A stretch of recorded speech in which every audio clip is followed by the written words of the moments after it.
أعوذ بالله من الشيطان الرجيم. بسم الله الرحمن الرحيم. ياسين والقرآن الحكيم إنك لمن المرسلين على صراط مستقيم. تنزيل العزيز الرحيم لتنذر قوما ما أنذر آباؤهم فهم غافلون. لقد حق القول على أكثرهم فهم لا يؤمنون. إنا جعلنا في أعناقهم أغلالا فإلى الأذقان فهم مقمحون. وجعلنا من بين أيديهم سدا ومن خلفهم سدا فأغشيناهم فهم لا يبصرون. وسواء عليهم أنذرتهم أم لم تنذرهم لا يؤمنون. إنما تنذر من اتبع الذكر وخشي الرحمن بالغيب فبشر بمغفرة وأجر كريم. إنا نحن نحيي الموتى ونكتب ما قدموا وآثارهم وكل شيء نسيناه في إمام مبين. واضرب لهم مثلا أصحاب القرية إذ جاء المرسلون إذ أرسلنا إليهم اثنين فكذبوهما فعززنا بثالث فقالوا إنا إليكم مرسلون.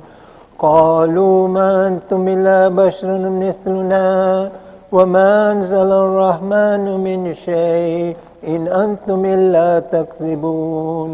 قالوا ربنا يعلم إنا إليكم لمرسلون وما علينا إلا البلاغ المبين. قالوا إنا تطيرنا بكم لئن لم تنتهوا لنرجمنكم ولمسنكم منا عذاب أليم. قالوا طائركم معكم أئن ذكرتم بل أنتم قوم مسرفون. وجاء من أقصى المدينة رجل يسعى قال يا قوم اتبعوا المرسلين اتبعوا من لا يسألكم أجرا وهم مهتدون. وما لي العبد الذي فطرني وإليه ترجعون. أتخذ من دونه آلهة إن يريد الرحمن بضر لا تغني عني شفاعتهم شيئا ولا ينقذون.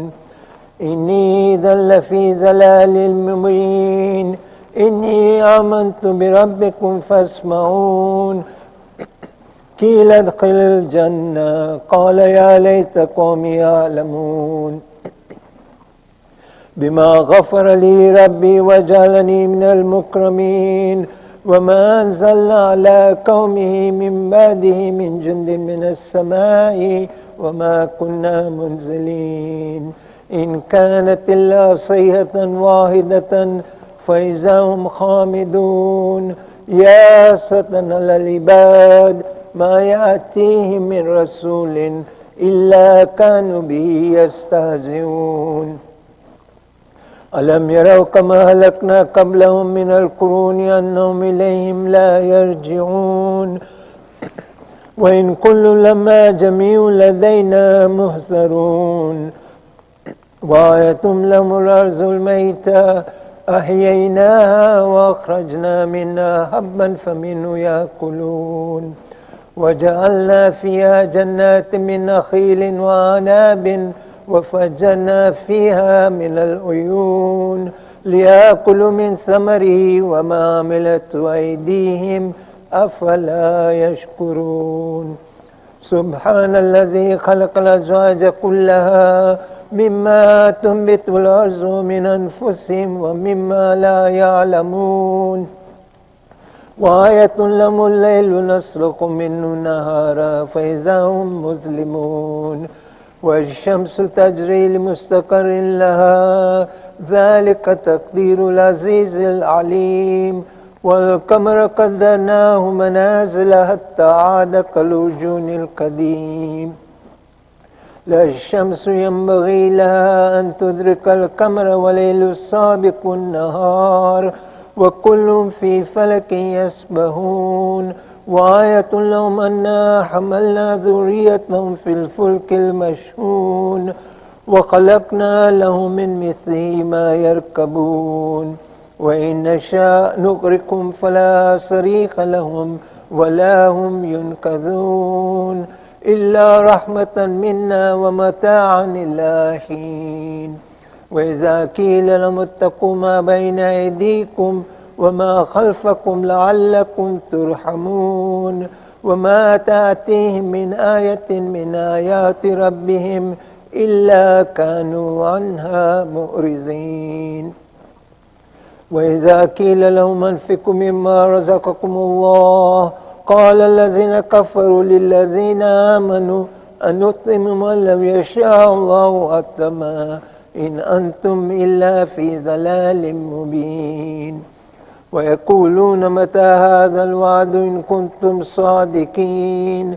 ما ينظرون إلا صيحة واحدة تأخذهم وهم يخصمون فلا يستطيعون توصية ولا إلى أهلهم يرجعون ونفخ في الصور فإذا هم من الأجداث إلى ربهم ينسلون قالوا يا ويلنا من بعثنا من مرقدنا هذا ما وعد الرحمن وصدق المرسلون إن كانت إلا صيحة واحدة فإذا هم جميع لدينا محضرون فاليوم لا تظلم نفس شيئا ولا تجزون إلا ما كنتم تعملون إن أصحاب الجنة اليوم في شغل فاكهون هم أزواجهم في ظلال على الأرائك متكئون لهم فيها فاكهة ولهم ما يدعون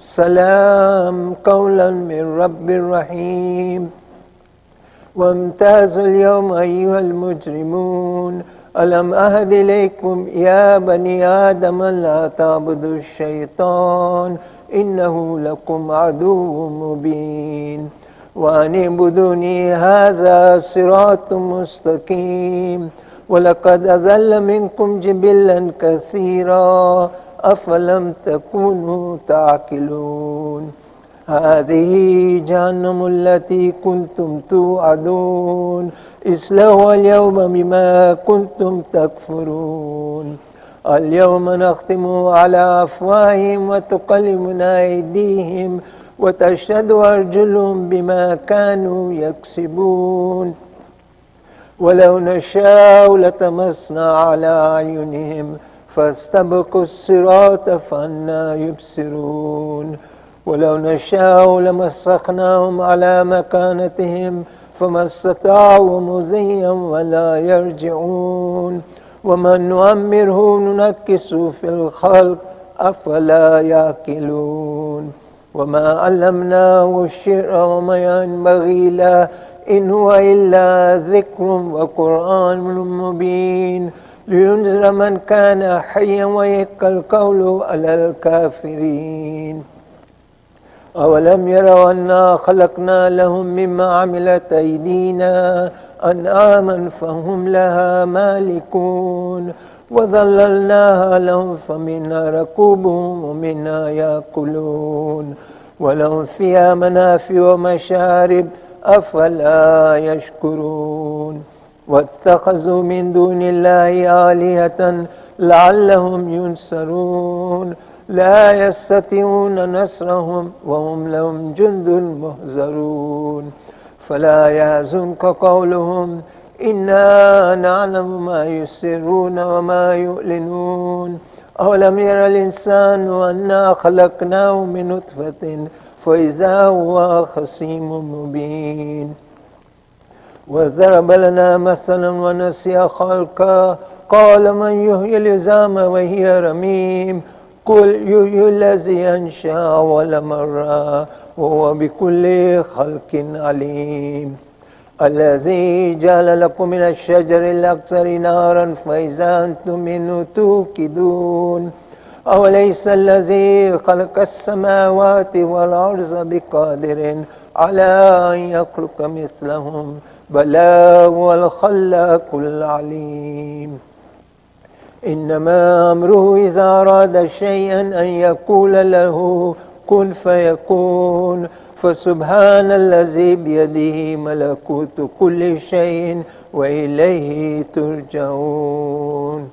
اللهم صل على محمد وآل محمد.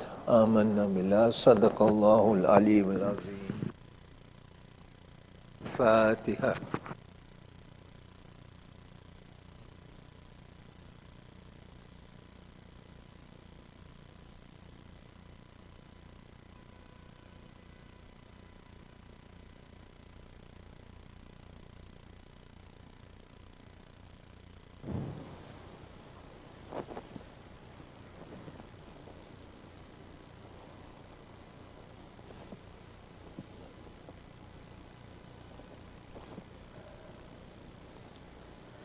اللهم صل على محمد وآل محمد. بسم الله الرحمن الرحيم. عن فاطمة الزهراء عليها السلام بنت رسول الله أنها قالت: دخل علي أبي رسول الله في بعض الأيام فقال: السلام عليك يا فاطمة. فقلت: عليك السلام. قال: إني أجد في بدني ضعفا. فقلت له: أعيذك بالله يا أبتاه من الضعف. فقال: يا فاطمة ائتيني بالكساء اليمان فغطيني به. فأتيته بالكساء اليمان فغطيته به، وصرت أنظر إليه وإذا وجهه يتلعله كأنه البدر في ليلة تمامه وكماله.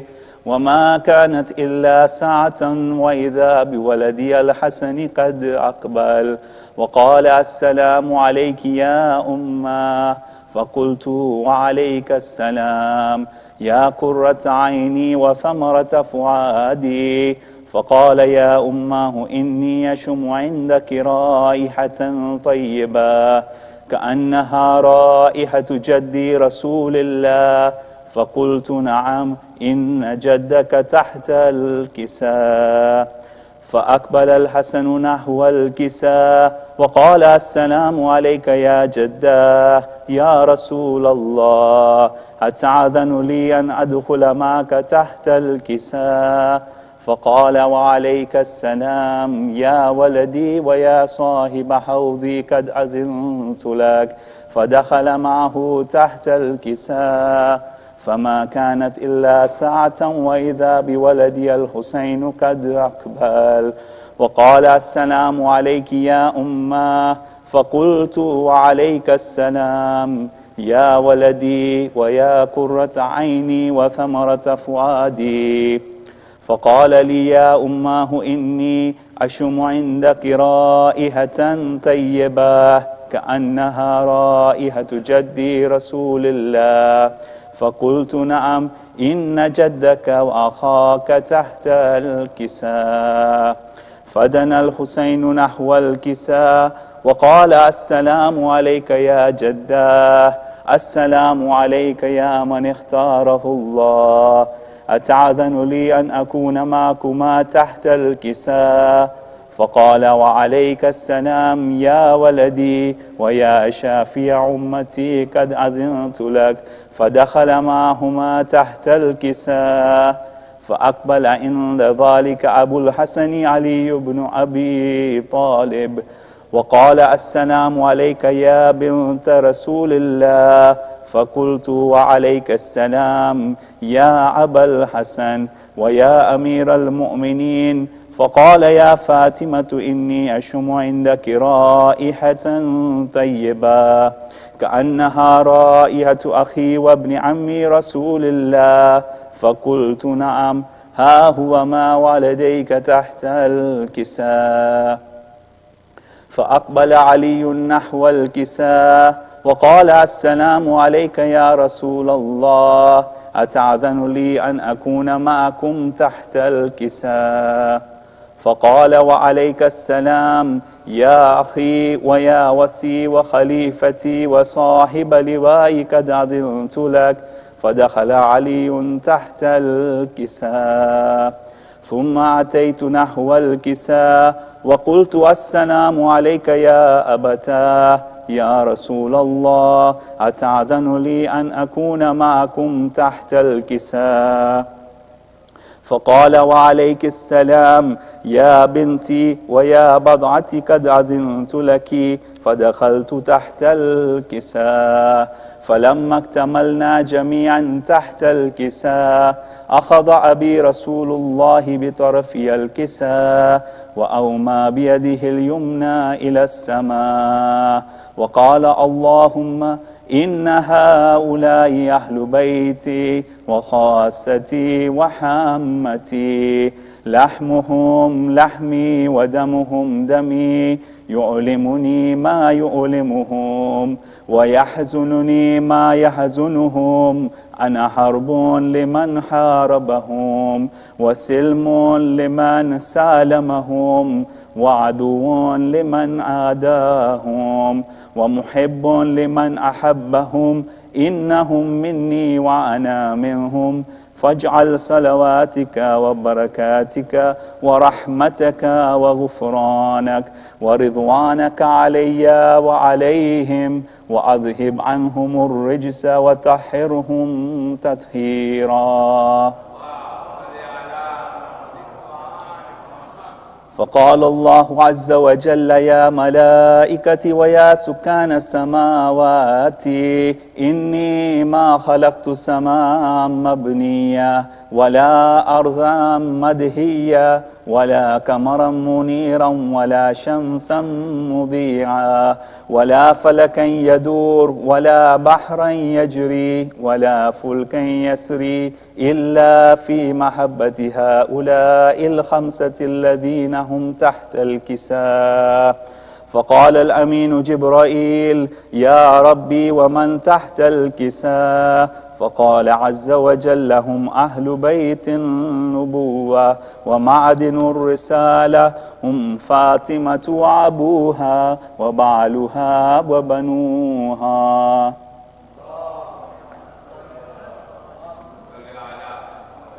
فقال جبرائيل يا ربي يتعذن لي أن أحبت إلى الأرض ليكون معهم سادسا. فقال الله نعم قد أذنت لك. فحبت الأمين جبرائيل وقال السلام عليك يا رسول الله. العلي الأعلى يقرأك السلام ويخصك بالتحية والإكرام ويقول لك وعزتي وجلالي إني ما خلقت سماء مبنية ولا أرضا مدهية ولا قمرا منيرا ولا شمسا مضيعا ولا فلكا يدور ولا بحرا يجري ولا فلكا يسري إلا لأجلكم ومحبتكم، وقد أذن لي أن أدخل معكم، فهل تعذن لي يا رسول الله؟ فقال رسول الله وعليك السلام يا أمين وحي الله إنه نعم قد أذنت لك. فدخل جبرائيل معنا تحت الكساء فقال لي أبي إن الله قد أوحى إليكم يقول إنما يريد الله ليذهب عنكم الرجس أهل البيت ويطهركم تطهيرا.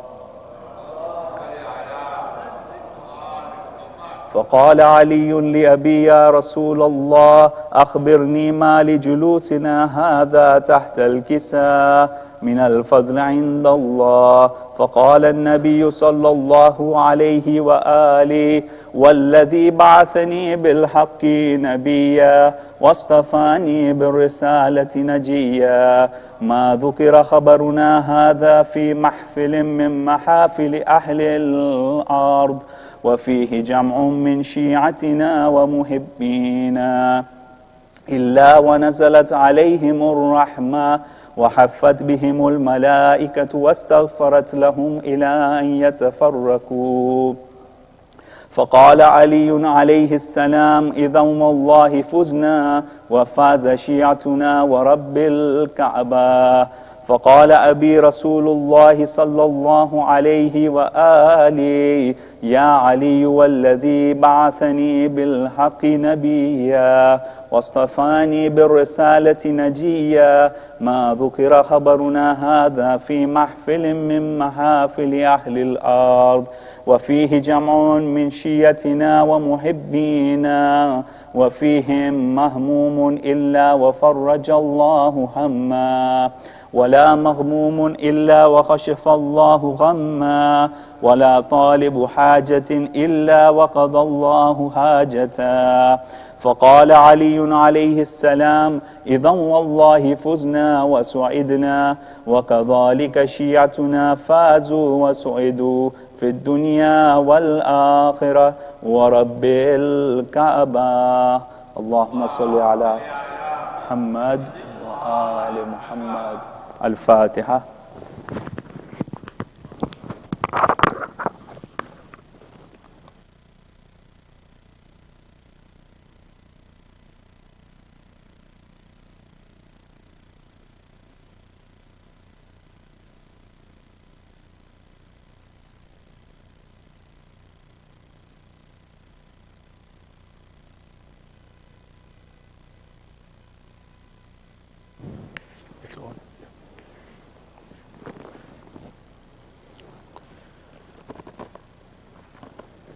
محمد وآل محمد صلوات.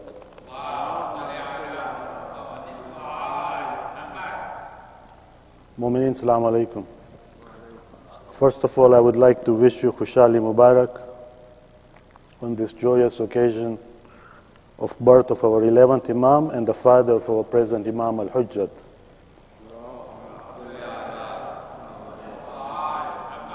I will recite a few lines of poetry in Urdu, and this is my first attempt. And therefore, I would like to apologize in advance for any recital errors that you may hear. If I have your permission, please, with your loud salawat.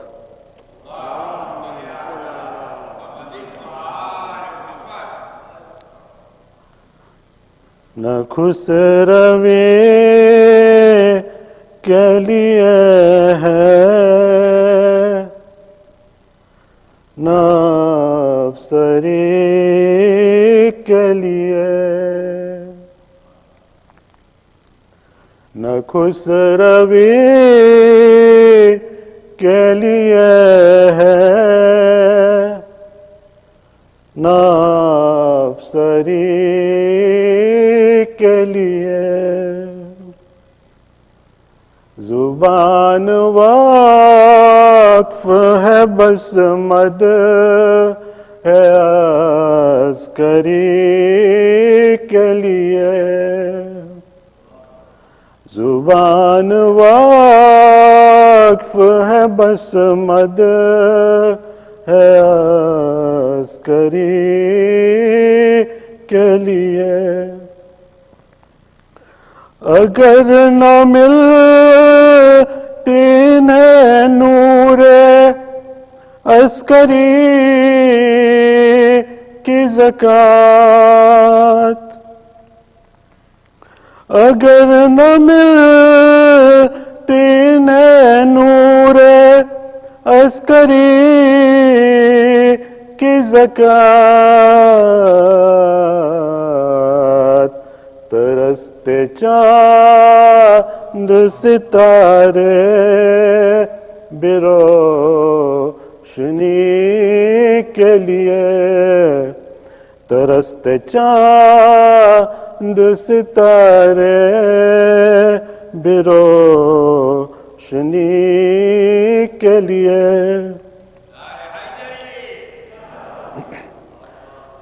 گرایا آپ کا روزہ جنہوں نے مولا گرایا آپ کا روزہ جنہوں نے مولا شکار پہ لا بنیں گے وہ آخری کے لیے، شکار پہ لا بنیں گے وہ آخری کے لیے۔ امام پھر سے بلائے ہمیں بھی مرہ، امام پھر سے بلائے ہمیں بھی مرہ،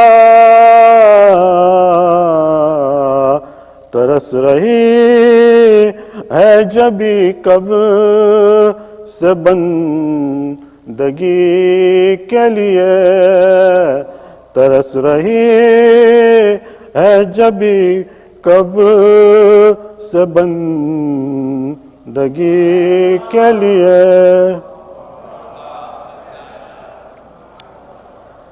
یہ بولدار پہ میسم میں کیسے رک جاؤں، یہ بولدار پہ میسم میں کیسے رک جاؤں، زبان دی ہے مجھے جب علی کے لیے، زبان دی ہے مجھے جب علی کے لیے۔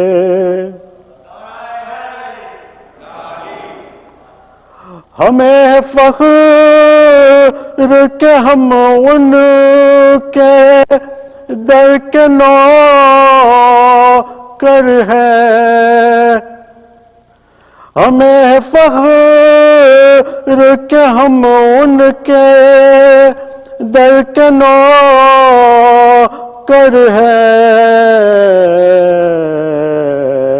فرشتے خود جہاں آتے ہیں نوکری کے لیے، فرشتے خود جہاں آتے ہیں نوکری کے لیے۔ بمحمد وآل محمد صلوات۔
أعوذ بالله من الشيطان الرجيم. بسم الله الرحمن الرحيم. Sayyid Shabbir Kirmani, respected elders, brothers and sisters, Assalamu alaikum wa rahmatullahi wa barakatuh. Surah Fatiha is requested for all the marhumin listed on the screen and for all marhumin. Al-Fatiha.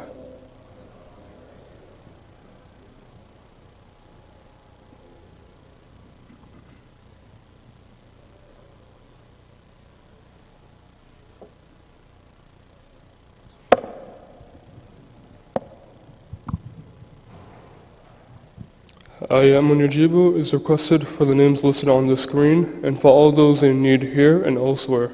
Bismillahir Rahmanir Rahim. أمن يجيب المضطر إذا دعاه يكشف السوء أمن يجيب المضطر إذا دعاه يكشف السوء أمن يجيب المضطر إذا دعاه يكشف السوء أمن يجيب المضطر إذا دعاه يكشف السوء أمن يجيب المضطر إذا دعاه يكشف السوء. Thanksgiving Turkey Distribution. We are happy to announce that once again our yearly Thanksgiving distribution will take place on November 20th, inshallah. We have partnered with the Sanford Police Department to identify families in need, and we will personally deliver the uncooked meals to them. Please consider contributing for this cause and let us know if you would like to be part of the distribution. To donate, please contact Sister Jibin Sheikh at the number on the screen or email at outreach@masjidhayy.com.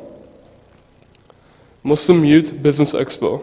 Masjid Hayy proudly presents its first Muslim Youth Business Expo in Orlando. The goal of this event is to encourage children in the Muslim community to learn how to showcase their talents and achieve their entrepreneurial dreams.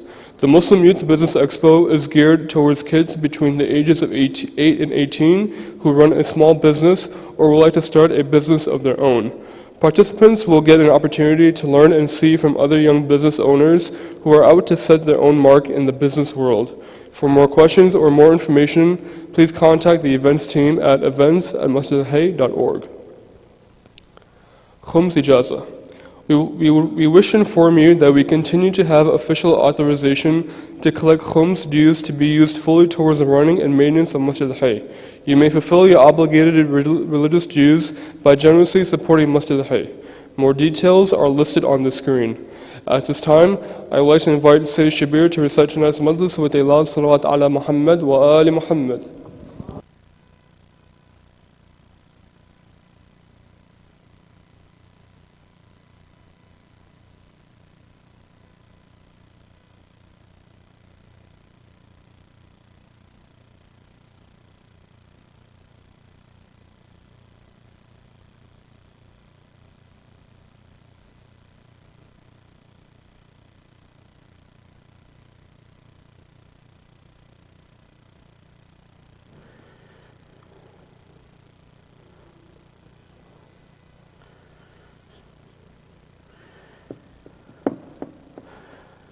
أعوذ بالله من الشيطان اللعين الرجيم بسم الله الرحمن الرحيم فوضوا أمري إلى الله إن الله بصير بالعباد ولا حول ولا قوة إلا بالله العلي العظيم حسبنا الله ونعم الوكيل ونعم المولى ونعم النصير والصلاة والسلام والتحية والإكرام على الرسول المسدد المصطفى الأمجد المحمود الأحمد الذي سمي في السماء بأحمد وفي الأرض بأبي القاسم محمد اللهم صل على محمد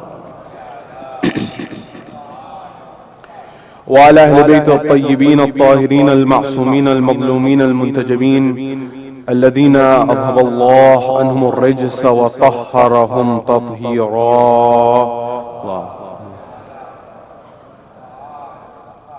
وقل رب اشرح لي صدري ويسر لي أمري واحلل عقدة من لساني يفقه قولي أما بعد قال الله تبارك وتعالى في كتاب الكريم بسم الله الرحمن الرحيم قل لا أسألكم عليه أجرا إلا المودة في القربى صدق الله العلي العظيم زينوا مجالسكم بالصلوات على محمد وآل محمد.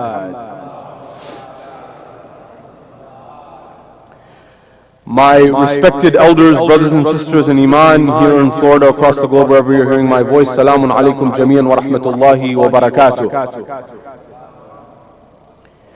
Question: what is the role of Imam al-Askari in the development of Shia thought? When we come to the 11th Imam, the father of our holy Imam of our time, there are many aspects of his Wiladat and his birth that you and I must commemorate and celebrate. And within this we understand that this individual has a great debt that we owe him. That is, his laying of the foundation of us being able to call ourselves Shias today is a valuable, very, very valuable debt that we owe him a repayment of. And you may ask how that is. Because during the life and times of this Imam laid a foundation that allows you and I to call ourselves Shia, number one. Number two, he laid a system of how we can actually get the accurate beliefs of Shiaism in the absence of the Imam of our time. That is, taqleed, and the foundations were established and strengthened during the time of the 10th and the 11th Imam.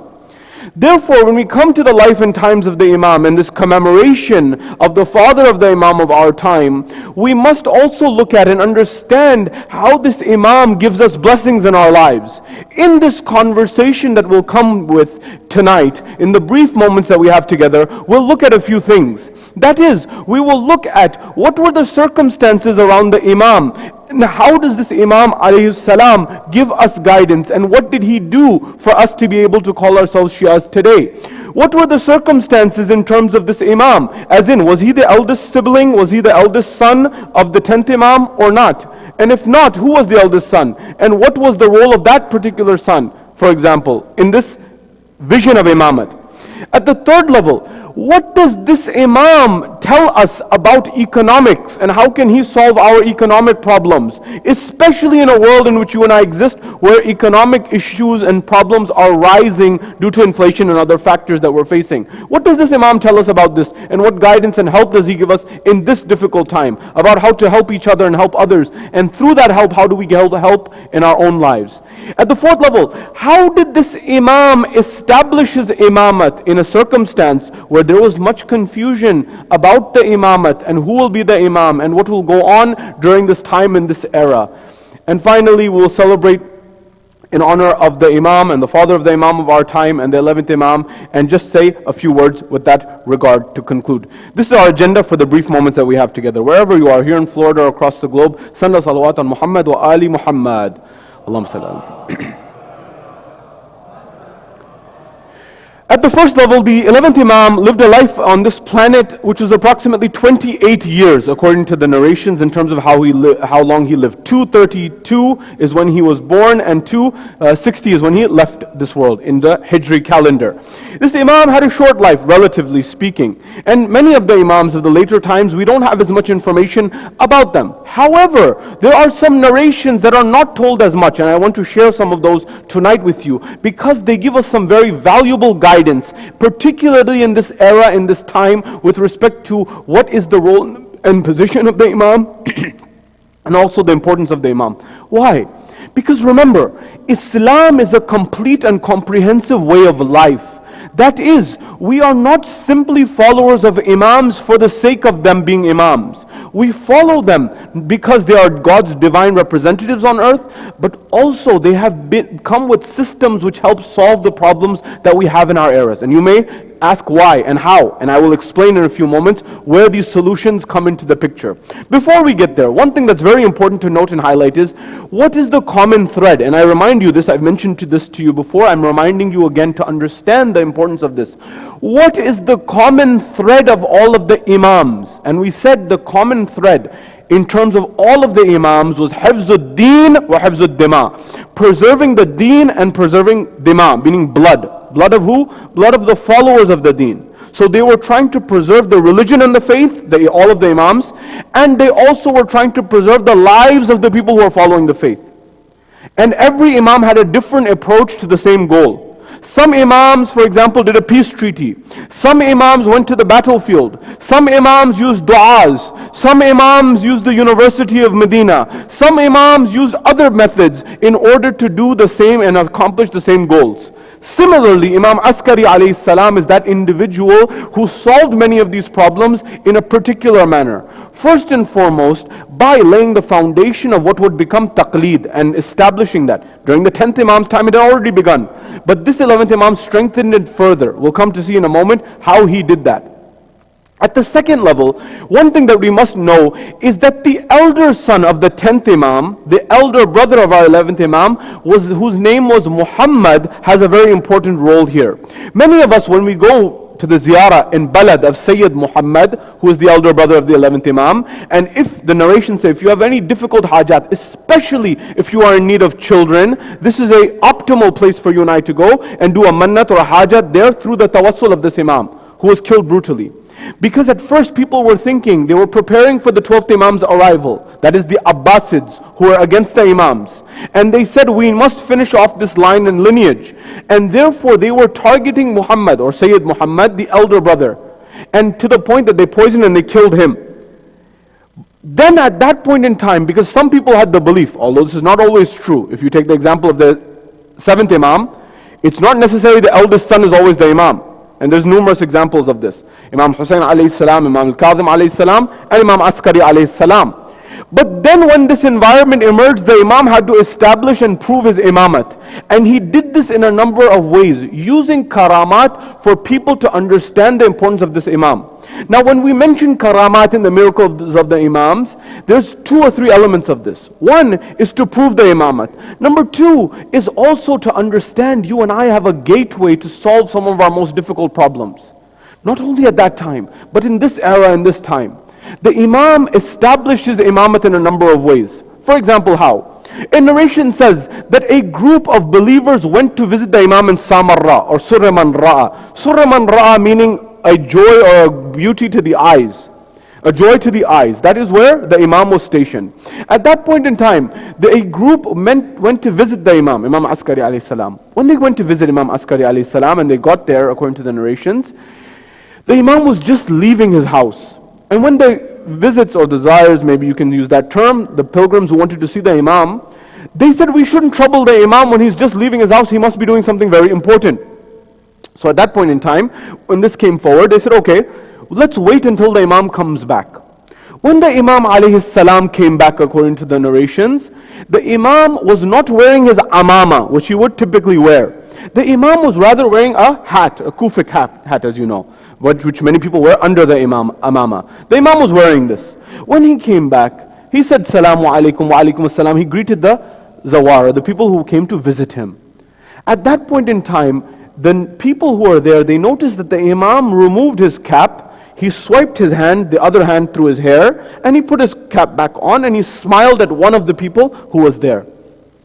As soon as he did this, the narration says, the man looked back and said, the one who was smiled at by the Imam, he said, I bear witness that you are God's representative on earth. Allahumma salli Allahumma salli ala. They all looked and said, what's going on here? Hold on a second. Why did you say this out of the blue? Out of nowhere? Why did you say this? He said, look, I came with you on this visitation. He's telling his comrades, the travelers who came with him, I came with you, but I did not have full confidence and belief that this is the representative of God on earth. I had doubts. And I thought in my mind, I didn't say anything. In my mind I thought that if this is the divine representative of God on earth, he will show me a sign. And the sign that I had thought of in my mind was that he will remove his cap, swipe his hand through his hair, and he will put his cap back on and smile towards me. I didn't tell him this. I didn't have any need to say anything. Once he answered and he gave the response right away. This is what inspired me, and then I said, I bear witness, and I have complete confidence that this is God's representative on earth. Sallu ala Muhammad wa ali Muhammad. Allah. This is the Imam. We should not get it twisted. We need to realize the importance of these Imams as divine representatives of Allah subhanahu wa ta'ala. The poet says, Haram ki god mein. I'm going for the second line. I'm trying to explain this to you. हरम की गोद में इस तरह बू तुराब आए, नबी के कल्ब पे जैसे कि अल किताब आए, मैं उस इमाम का कायल हूं जिसकी महफिल में मेरे सवाल से पहले मुझे जवाब आए.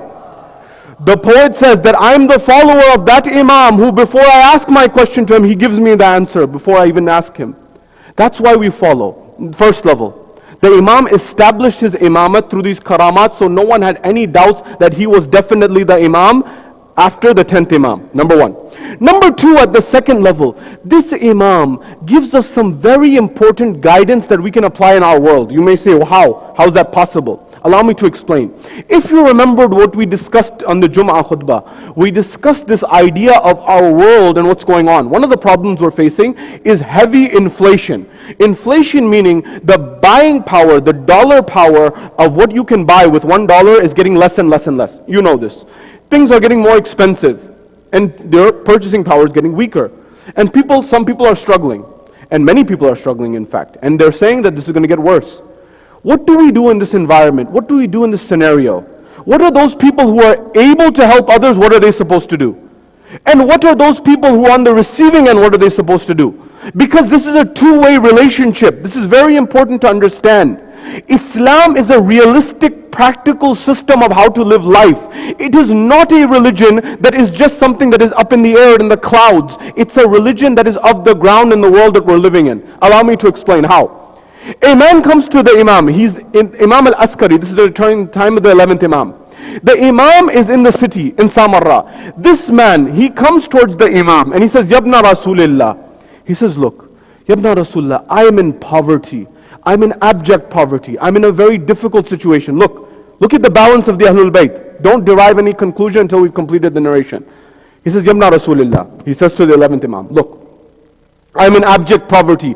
I don't have any food to feed my family. I don't have any money. Imam was with his servant. He said, give him some money. Give him about 10 dirham or so, which was enough to get him by. The Imam asked his servant to give it to him, and then the servant gave.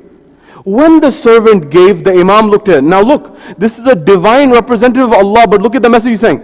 He says, I know that you are not in poverty. And I know that you have 200 dirham. 200 dirham was a lot of money at that time.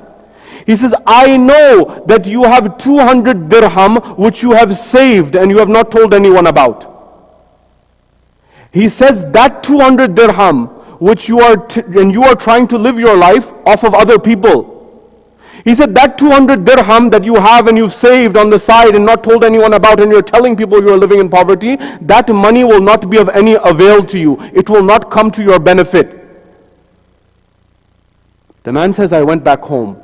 He had buried that 200 dirham into the ground in his backyard, as we would call it. He went and dug up the money which he thought was there, and he found it wasn't there. He did some investigation and he found out that when he was burying the money in the ground, his son was watching. His own son was watching him. He saw him burying the money. The next day his son dug up the money and took it and left town. What's the message here? What's the lesson which the ulama comment on this? There's two levels here. The person who is on the receiving end should not lie and should not be fraudulent and should not do the wrong thing. If you are not in need, that money that the Imam could have used, he could have used to help somebody else. But look at the Imam. He didn't stop there. The Imam still helped. The Imam didn't say, you're a liar, I'm not going to give you anything. He said, my job as the Imam, if I have, is to give. Why do I say this? In our world, doesn't it happen? People who may, for example, don't people do frauds? For example, government benefits. You may not have the need. You may have bank balances saved and you're taking from government benefits, and other people who may need it may be missing out. It happens in our world. Islam is a religion of doing the right thing at all times. The first principle is, follow your marja, Sayyid Sistani, whoever you are, you must abide by the laws of the land, number one. And number two, you must abide by the law of ethics. In our world, people are suffering. If you are truly suffering and you are truly in need, that's your right. And that's why the social safety nets must be there to protect the people who are most in need. But for you and I to come and abuse the system, the Imam al-Askari is saying, you may get something now, but in the long run it won't help you. A principle that the Imam is outlining. First level, you may say economic policy. Second example of the Imam's understanding of economic policy. Because what are we supposed to do in this difficult time? If Allah has given you and the ability to help yourself and your family and maybe a little extra, what are you supposed to do? A man comes, this is a narration during the time of the 11th Imam, another narration. A man comes, a young man, he sees the narrator, a Rabi, narrator is someone who was there. He's in Masjid al-Kufa. He says, do you know Ali bin Isa? He said, yes, I know Ali bin Isa, he's well known. He says, Ali bin Isa is my father. The young man says to the narrator. He says, Ali bin Isa is my father. Shall I tell you the story of his two brothers? Ali bin Isa was well known. He says, shall I tell you the story of the two brothers and Imam Askari? He says, tell me. He said, Ali bin Isa had two brothers. Older brother, younger brother. He said, the older brother was wealthy and well off. He was financially well. The younger brother was making ends meet. He was just getting by. He was not rich. He was not in abject poverty, but he had just enough. Paycheck to paycheck, as we would say in our world. So he says, the elder one was at home and the younger one had visited. When he was visiting, at that point in time, the elder brother who was wealthy had 600 dirhams which he had been saving in a bag in the room. 600 dirham at that time was a huge amount. I already told you 200 dirham was a lot. 600, 3 times that. He says 600 dirhams he had in a bag. When the younger brother left, my uncle, the elder uncle, the wealthy uncle, realized that that bag is missing. And he said, there's only one way, only one person must have taken that. Because right before he came, it was there. As soon as he left, it was gone. He said that this is all that I can understand that happened. He said, I will go to Imam Askari. The elder brother said, I will go to Imam Askari and complain to him to solve this problem. But then he thought, Imam Askari is in prison himself. What is Imam Askari going to do for me? He's in prison.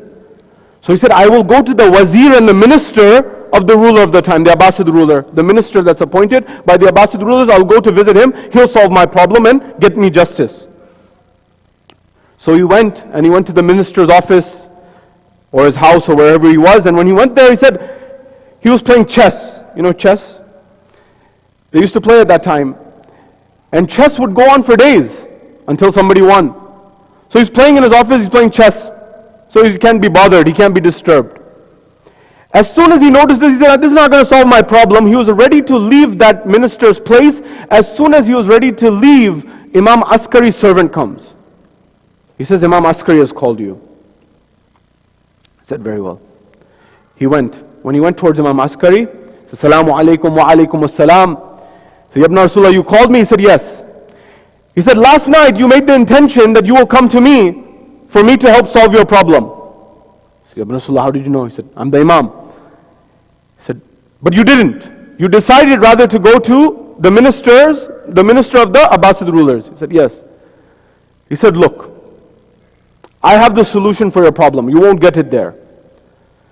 Your $600 were taken away from you by what you believe is your younger brother. And you are right. Your younger brother took away 600 dirham from you. However, Imam said, he has now returned it back to your rightful place. He's returned it back to your home. You've been traveling to the minister's house. It's now, right now, I'm telling you, as the Imam, it's back at your house. He returned it. He had a good conscience. He had a good mind and a good heart. He returned it. At that point in time, he said, look, he did something wrong by stealing, but he also corrected it by giving it back. Do not mention this to him. Don't mention him that you know this. Act like it didn't happen. I'm not telling you to perpetuate this. The Imam saying, I'm not justifying this. But I'm telling you, as sulat al-rahim, as an act of the womb relative, to do good to your womb relatives, don't tell him. Don't shame him. Number one. Number two, do not let the matter get to such an effect. Allah has blessed you with wealth. Do not let it get to the point that your brother has to steal from you before you help him. Help him before he needs to do this. You could have given him 30, 40, 50 dirhams. Maybe that would solve his problem. Now he has to resort to steal from you. You as his older brother, you don't have that much consideration for the womb relative. Look, the Imam is giving us a very valuable lesson here. Believe me, the narrations say the one who looks after the womb relatives, sulat al-rahim, with the womb relatives, and looking after them, their lifespan is extended. If you don't believe me, study the history and study the pages of this world. Rosetto, Pennsylvania, you know the name? Rosetto, I remind you, Rosetto is a community that is in Pennsylvania, about 40 minutes from Allentown. Rosetto, Pennsylvania is a town of immigrants. In the 1950s and 60s, cardiologists in America were shocked and they were astonished. They said, why is this town have half the rate of cardiovascular disease compared to the rest of America? Why? Everyone else has double. They have half. They have less. Heart disease, less. So they said they must eat healthy. They must eat healthy. They must not smoke. They must stay away from cigarettes. They must eat healthy food. And when the cardiologists, they analyzed the data, they said the whole town eats lard. And all of them smoke cigars. I'm not telling you to do this, by the way. So they were shocked. What's going on? Why are they healthier although they do this? So they went into the town. When they went into the town, they realized that this was a town of Italian immigrants who had moved from Rosetto, Italy to Rosetto, Pennsylvania. They named the town after their hometown. And when they came there, they brought their culture with them. So the researchers and the cardiologists said they weren't living like the rest of America. They were living like Italians in southern Italy and where they came from, and they would have, for example, the researcher said, not my words, 3 generations living in one house. Every day, the family members and the neighbors would all come in the backyard and they would cook in big pots together. And after they would cook, they would sit at the table together. And they would eat, and they would talk, and they would speak. What the researchers concluded was the community and the family structure of Rosetto, Pennsylvania was helping them live longer. The Rosetto effect is still known in cardiology and sociology today. What did the narration say? Do Sulat al-Rahim, Allah will extend your life. Imam says to this companion, he says, look, if you do what I say, don't tell him. And number 2, don't wait until he has to steal from you. Help him before that. Allah will do karam on you. Allah will give you benefit. At that point in time, when this happened, the young man who was telling the narrator in Masjid al-Kufa, he says, this is the story of my 2 uncles. My elder uncle listened to Imam al-Askari. When he listened to Imam al-Askari, shall I tell you what barakah came in our family? He says, yes. Tell me what barakah came in your family. He says, come with me. The young man says, the son of Ali bin Isa. He says, come with me. He took him home. When he took him home, he said, look, he called out to the servant lady. He says, oh lady, please come here. She came. Said, can you please tell him, this guest of ours, can you please tell him the story of the kohol or the surma? You know, in the old times, the ancient Egyptians, even in the Arab times, they put something in the eyes. You know, kohol or surma or kajal, you know this thing they put in the eyes? They used to put this for centuries. He says, can you please tell him the story of this? He said, yes. This young man who's telling you this, when he was young, when he was born, he had a very bad eye ailment, a very bad eye infection that was disturbing his eye tremendously. There was no solution. His mother came to me and said, oh lady, go to Bibi Hakima. You know Bibi Hakima? The daughter of the 9th Imam, the sister of the 10th Imam, the aunt of the 11th Imam. The one who helped deliver Imam-e-Zamana. Go to Bibi Hakima and tell her that, look, my son is ill. This is that family. We listened to you when we had a difficulty. We did Sulat al-Rahim. We followed that. Can you please help our child? His eyesight may go away. He may be blind. So the servant says, I went to Bibi Hakima and I told her this. She said, very well. She told her own servant, go and bring that kajul or kohol or surma that is there and that needle. The servant went and brought it. She took it in her hands and she gave it to me, the servant is saying, the other lady servant of Ali ibn Isa's family. She said, look, this is that kohol and this is that surma and that needle that we used on the eyes to put the surma on the eyes of Imam Askari when he was a child. There is barakah in it. Use this and put it on the eyes of your child and Allah will give you barakah. He says at that point in time, when we got this gift from the family of the Imam, they put this in the eye of this young man who's standing in front of you, and his eye ailment was solved. That day till this day, he's never had an eye problem. Allahumma salli ala Muhammad. Further than this, remember this, they said that we have passed this down to many of our relatives, and there has been barakah in our family, all because of the sunnat al-rahim that our uncle showed. There is rahmah and barakah in following the teachings of the Ahlul Bayt. What does that mean? You and I, if we have family members who maybe Allah has given us more and we can help support them in some way, Allah will bless you here and in the hereafter especially. Who will remember? 50 years from now, 60 years from now, we'll all be gone. No one will remember anything. But what will be remembered is the good that you did. This will become your sadaqah jariyah. You don't need to tell anyone. You don't, between you and Allah. But remember, you have a bank account in this world, you have a bank account in the akhirah. What does that bank account look like? How long? How many millionaires have come and gone? People go up and down in wealth. Recessions come, financial difficulties come. Sometimes you're flying, sometimes you miss all of it. Build lives. During the same Imam's time, I'm solving a problem of our world. This Imam gives us wisdom and guidance. What happened? A man came to the Imam, he said, Yabna Rasulullah, to the 11th Imam, Imam al-Askari. He says, Yabna Rasulullah. He says, I have many mouths to feed. I have a very large family. And I am struggling to help them all. This is a gift for tonight from the barakah of the Imam that I'm giving all of you. He says, look, Yabna Rasulullah, I'm having a very difficult time feeding all my family members. You know, it wouldn't be so bad, but do you know what's really hurts? My father died unexpectedly recently, but do you know what? My father said to me, look, I have some wealth that I have built up. I have some income that I've built up. I will die. When I die, you will inherit this money. You will get this money. He said, so I said, okay, then maybe times will be better. He said, but Yabna Rasulullah, oh Imam Askari, my father died unexpectedly. And when he died unexpectedly, he did not tell me where the money is. You see, it's not like today you put money in the bank, for example, and it's very clear where the money is. At that time, people had to hide their money. They would save their money. There weren't banks like that. You didn't know who to trust. You would have to bury it in the ground, put it somewhere. So he said, Yamna Rasulullah, you know, my heart is breaking because I'm having difficulty looking after my large family.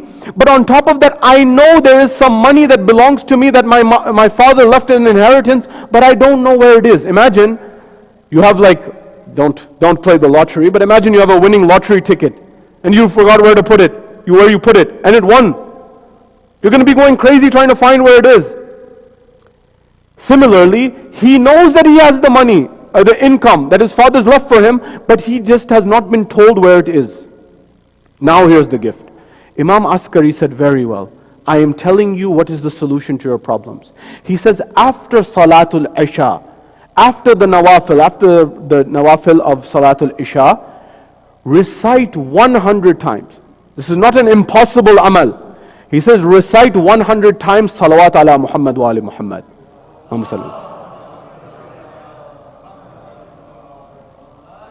And do tawassul to Allah subhanahu wa ta'ala. You know, sometimes the solutions that the Ahlul Bayt have given are the most amazing, but it depends on your yaqeen, your certainty.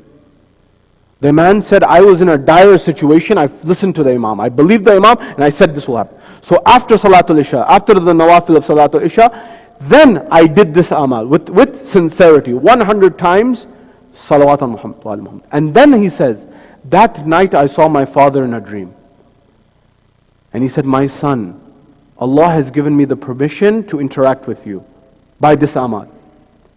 I buried this treasure in this money in this location. Go and dig it up tomorrow, you'll find it inshallah. He says, the next morning I woke up, I went to that exact location where I was told in the dream, I dug up the space and I found the exact wealth. It solved my problems. Believe me, some of our biggest marajah, when they have the most difficult situation in their families, they recite this amal, or sometimes more, salawat on Muhammad wa ali Muhammad. It will help you in the most difficult times. Sallu ala Muhammad wa ala Muhammad. The barakah of the Ahlul Bayt, this is something we need to re-establish. Especially I say to my elders, because that iman and that wila that you have, that you've been taught from your elders, we need to transfer this to the next generations.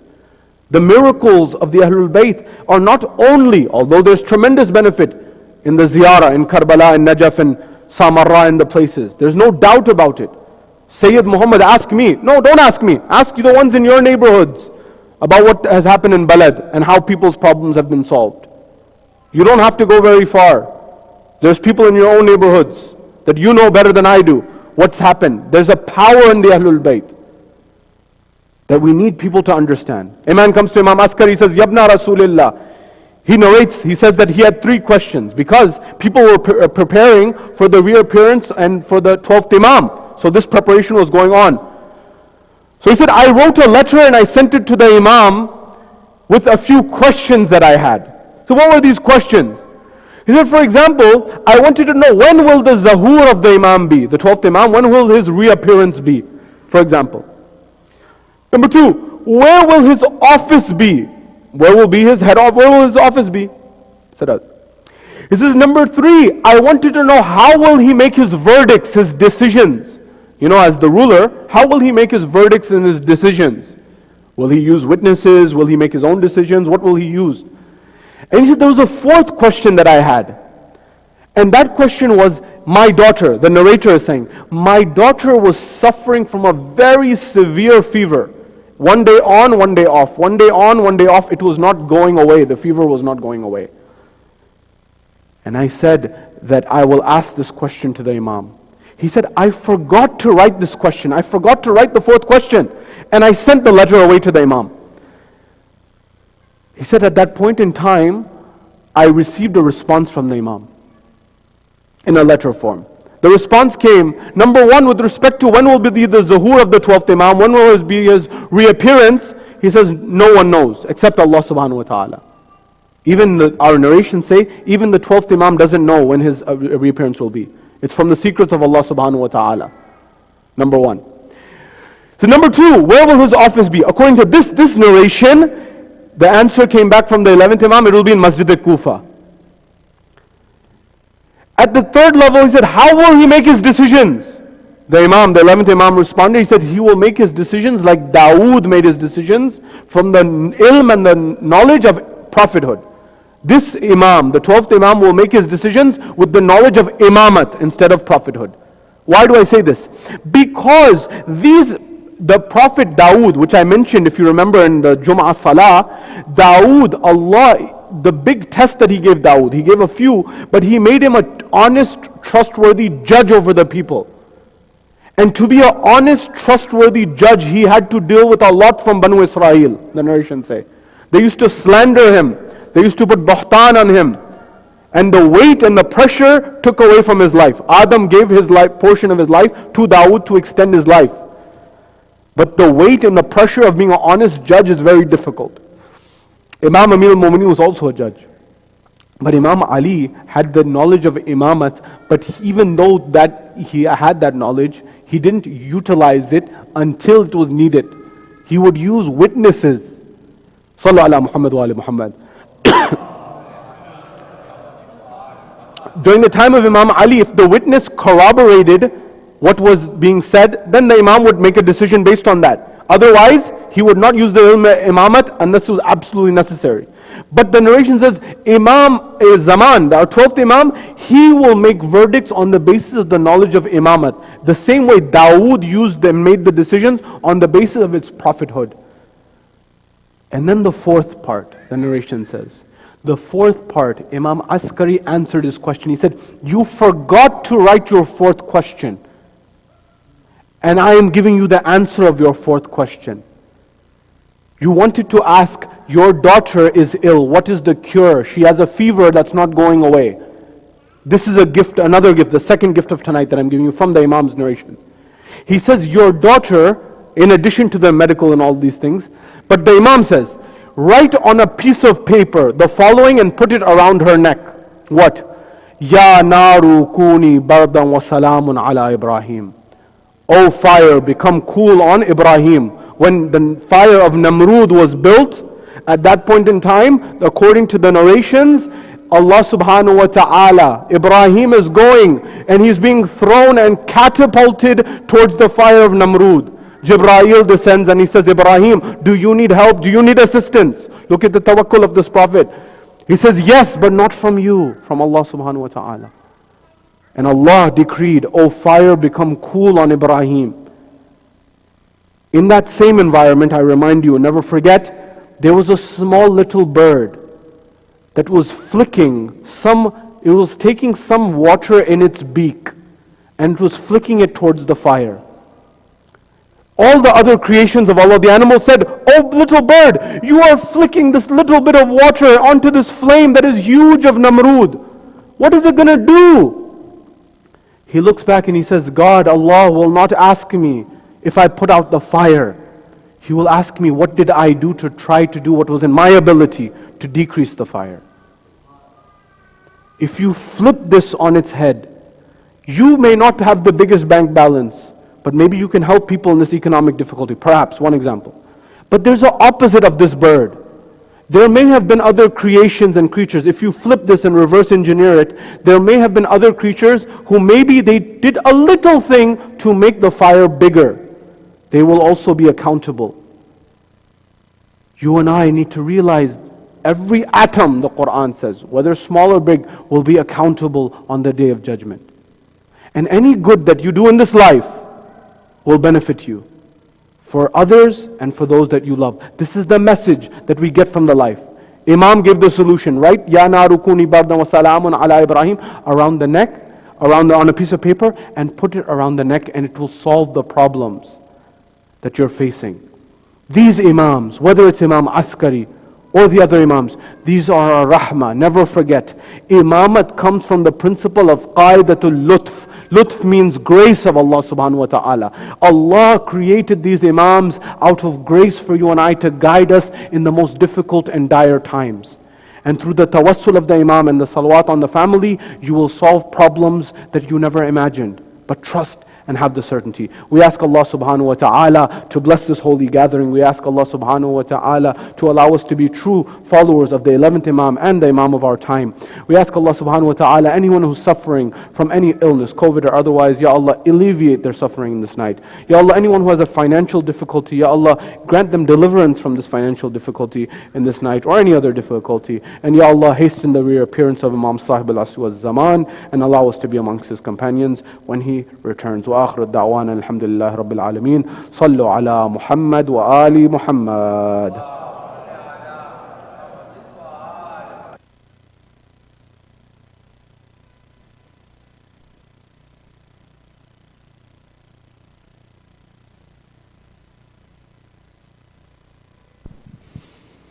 أعوذ بالله من الشيطان الرجيم بسم الله الرحمن الرحيم.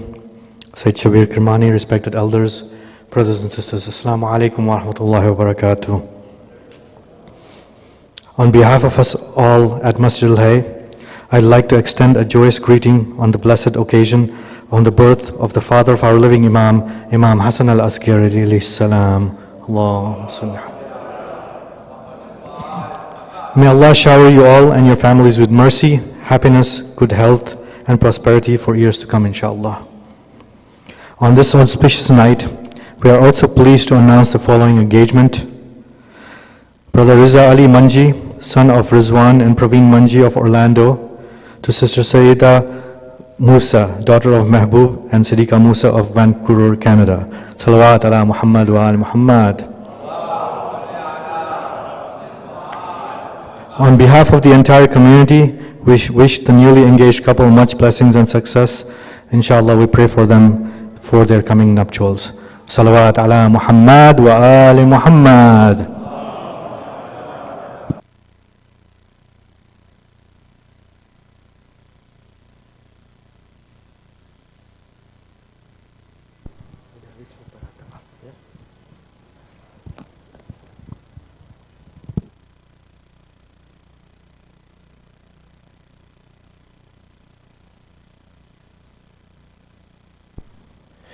With the loudest of your voices, Muhammad wa ali Muhammad salawat.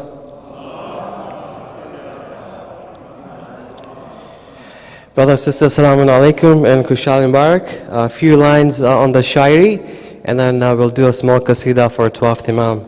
Muhammad wa ali Muhammad salawat. خون ہم بہاتے ہیں، زخم ہم سجاتے ہیں، خون ہم بہاتے ہیں، زخم ہم سجاتے ہیں، یہ سلیق ماتم کے اور کس کو آتے ہیں،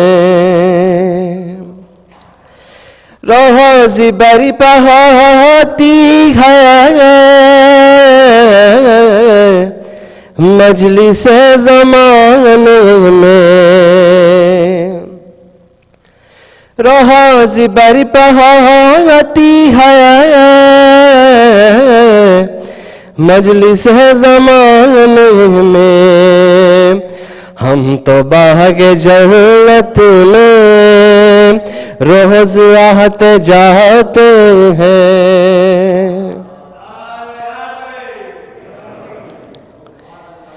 جا کے دیکھ لے دنیا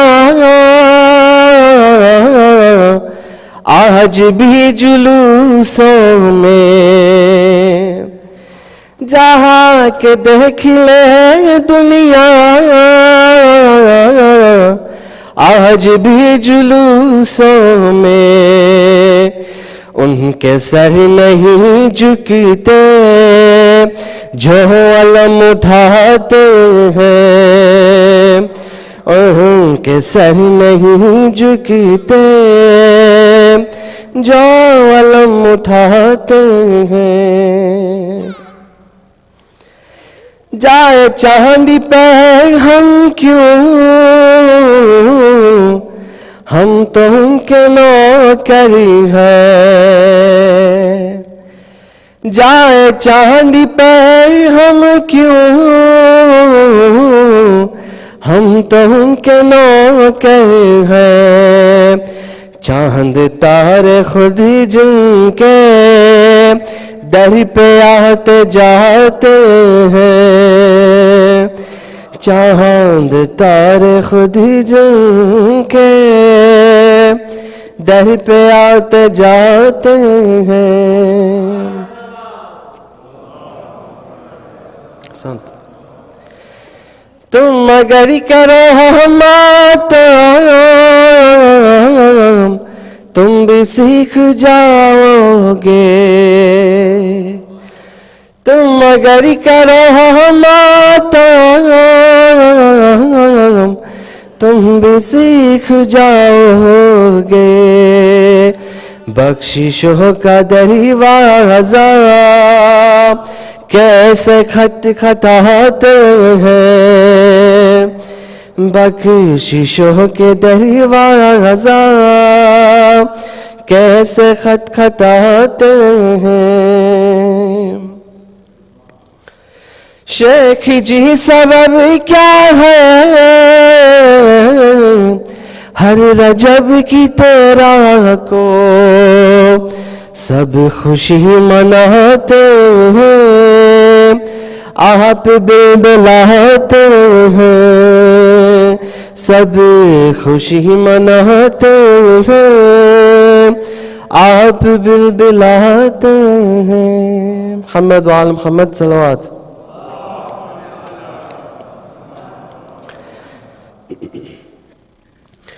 یا امام زمانہ کرم کیجئے، یا امام زمانہ کرم کیجئے، نور آنکھوں کا میری بڑھا دیجئے، سب مل کے پڑھیں، یا امام زمانہ کرم کیجئے یا امام زمانہ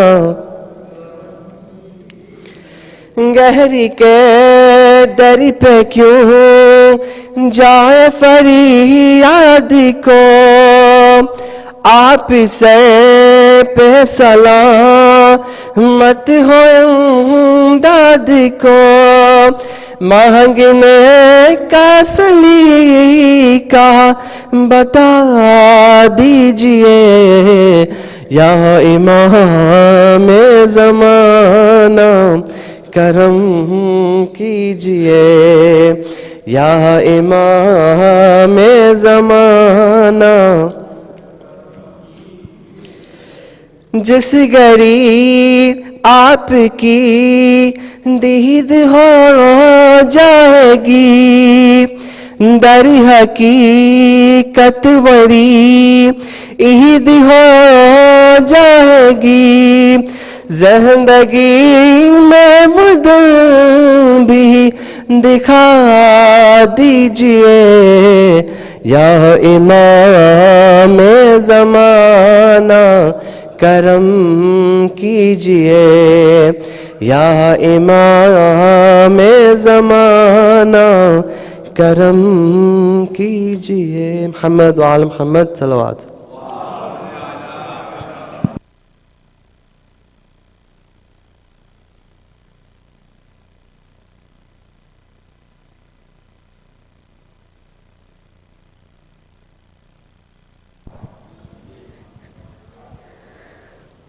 بسم الله الرحمن الرحيم السلام عليك يا رسول الله السلام عليك يا علي المرتضى السلام عليك يا فاطمة الزهراء السلام عليك يا خديجة الكبرى السلام عليك يا حسن المجتبى السلام عليك يا حسين الشهيد بكربلاء السلام عليك يا علي بن الحسين زين العابدين ومحمد الباقر وجعفر الصادق وموسى القادم وعلي الرضا ومحمد تقي وعلي النقي والحسن العسكري ورحمة الله وبركاته السلام عليك يا صاحب العصر والزمان الأمان الأمان الأمان من فتنة الزمان السلام عليك يا شريك القرآن وقابة الإيمان وإمامنا وإمام الإنس والجان أجل الله تعالى فرجك وسخر الله تعالى مخرجك وظهورك ورحمة الله وبركاته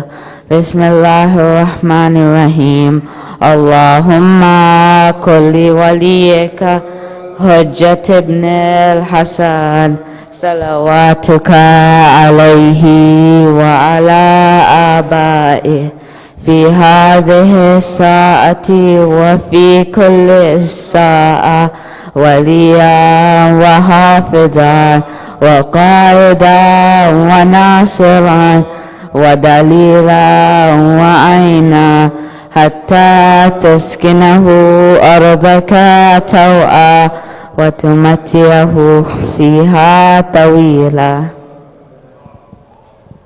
Assalamu alaikum. Chai and tabarak will be served in the men's dining hall, inshallah. Salat ala Muhammad wa ali Muhammad.